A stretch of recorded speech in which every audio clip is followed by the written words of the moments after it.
आपण ऐकत आहात जगद्गुरु तत्वदर्शी संत रामपालजी महाराज यांच्याद्वारे लिखित पुस्तक कबीर परमेश्वर संपूर्ण. विषय इस्लामचे न सुटलेले कोडे.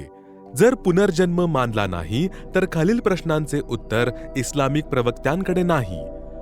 जसे कोणी निर्धन आहे, कोणी धनवान आहे, कोणी संतानयुक्त आहे, कोणीही निस्संतान आहे, कोणी रयत आहे, कोणी महाराजा सुलतान आहे, कोणी आंधळा आहे, कोणी लंगडा आहे, कोणी सुदृढ आहे.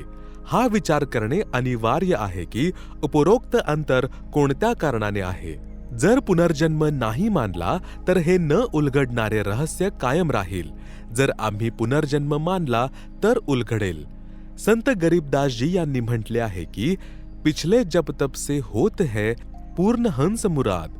अर्थात हे भक्त आत्मा पूर्वजन्मामध्ये केलेले जप व तप याने इच्छा मुराद पूर्ण होत असते. आधीच्या जन्मांमध्ये ज्याने जसे जप व तप केले आहे अथवा पाप पुण्य केले आहे त्या आधाराने कोणी राजा झाले, कोणी मोठे अधिकारी झाले, कोणी मोठे धनवान बनले, कोणी निर्धन आहे, कोणी आंधळे आहे, कोणी लंगडे आहे, कोणी रोगी आहे, कोणी स्वस्थ आहे, कोणी नोकर आहे, कोणी मोलकरीण म्हणजे दासी आहे, कोणी राणी, कोणी महाराणी आहे, कोणी पूर्ण आयुष्यभर जिवंत राहतो, कोणी अल्पायुष्यात मरतो, कोणी पशु आहे, कोणी पक्षी आहे, कोणी घाण गटारीतील किडे आहेत. हे सर्व पूर्वजन्मातील केलेल्या कर्मांच्या आधारानेच होते.